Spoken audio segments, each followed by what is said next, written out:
Hi, Rory.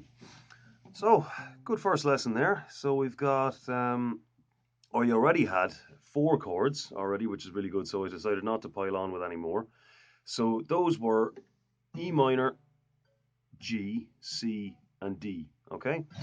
So as I said, you're already halfway there to getting what I consider to be the essential eight chords. Okay, and the other four are no more difficult than those ones anyway. So we'll leave it at that, right? So what I wanted you to do was to just string them together. Okay, so the example I gave to you was E minor to C to G to D. Okay,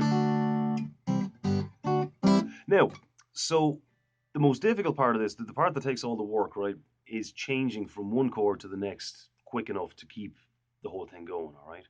So if we start off on E minor, right? So just a couple of housekeeping things first, okay? Always get your finger wherever you can. You can't always do it like here. I can't get my first finger as close as I'd like because the middle finger's there, but wherever you can, get it right up to the fret, okay? See that there? So not on the fret, of course, but just right up to it, okay? So the closer you are to the fret, the less pressure you need to get a clean note, okay? So right up here, boom, and here, okay? So that's both second fret, fifth string, fourth string, all right? Now, so you see the way my fingers there, they're curved out the way like that, and they end up coming straight down on the string. So they're not leaning down like this, and they're not leaning over it either, okay? If you find that your fingers are leaning over the chord like that, just bring your thumb back up here, and that'll kind of just bring your hand back around. You know, that just means your hand is kind of too far up this way, okay? So you just need to bring it back around to the point where your fingers are coming straight down onto it, okay? Very tips of your fingers. Lots of pressure, obviously, as well. Really squeeze it, and it will hurt. Don't mind that, just keep squeezing. Um, okay, and as well, make sure you keep your hand out the way. If you have it kind of scrunched in like that, then the E string, the thin E string is going to be blocked, okay? So just bring it out, all right, like that. Now, there's no real right or wrong place to put your thumb, but where you put it should, number one, allow you to get a good tight grip, a real good squeeze. You know, so like it's no good down here, obviously, right? Because you can't squeeze against that. Okay. But if it's back here and you're ending up kind of falling over the strings like that, then just bring it back up here. Okay. All right. So there's E minor. Now, a lot of the time there's going to be ways to make chord changes easier, right? So for example, E minor to C, you don't want to just go kind of take the whole thing off and then put the C on there, right? Because your middle finger is in the same spot for both chords, right? So what you can do is lift the first finger up, pivot around on that middle finger, right? And there's the C. And try if you can, and this is difficult, but try if you can to avoid doing it this way.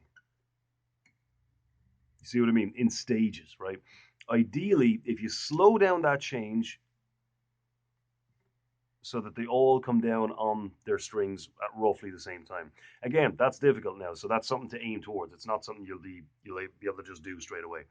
Other changes, however, like G to C, don't really have anything in common with each other, so that's just a big change from one to the next. But there's still things you can do to make it a bit easier, right? So what tends to happen a lot of the time is people will go sort of back here and then maybe up here.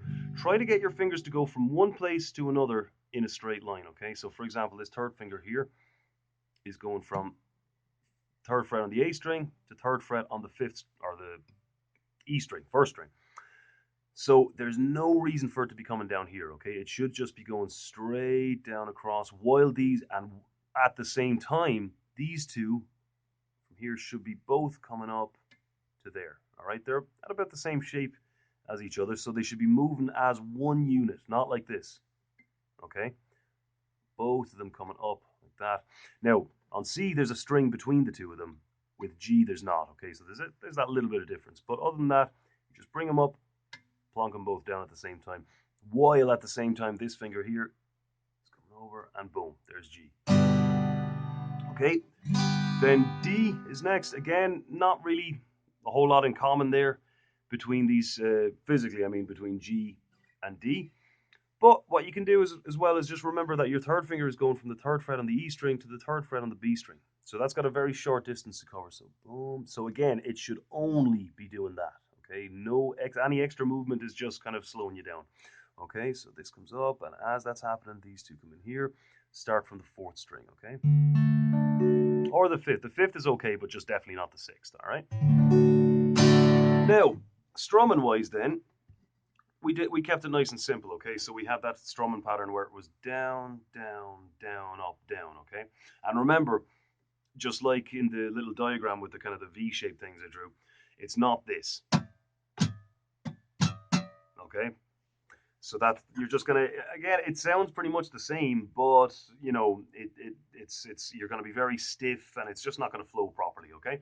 So this is roughly what it should sound like, all right? So we've got 1, 2, 3, 4.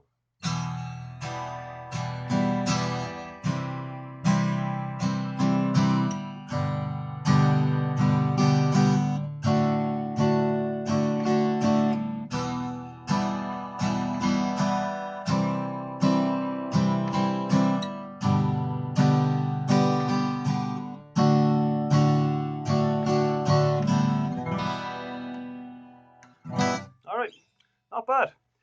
So that's chords, and as I said, that is by far the most important thing, right? So we did a couple of other little things, which I'll just go through real quick now. But you know, that's for now at least. That's just a bit of fun, okay? The chords are the real thing you gotta grind away at, okay?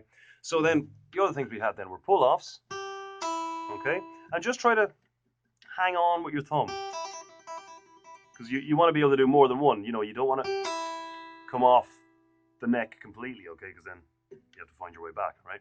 So just use your thumb and turn it, or just drag your finger off the string. Hammer-ons, just make sure you give yourself a good bit of clearance, okay? Because if you start off here, it's kind of hard to really come down on it, okay? So draw right back.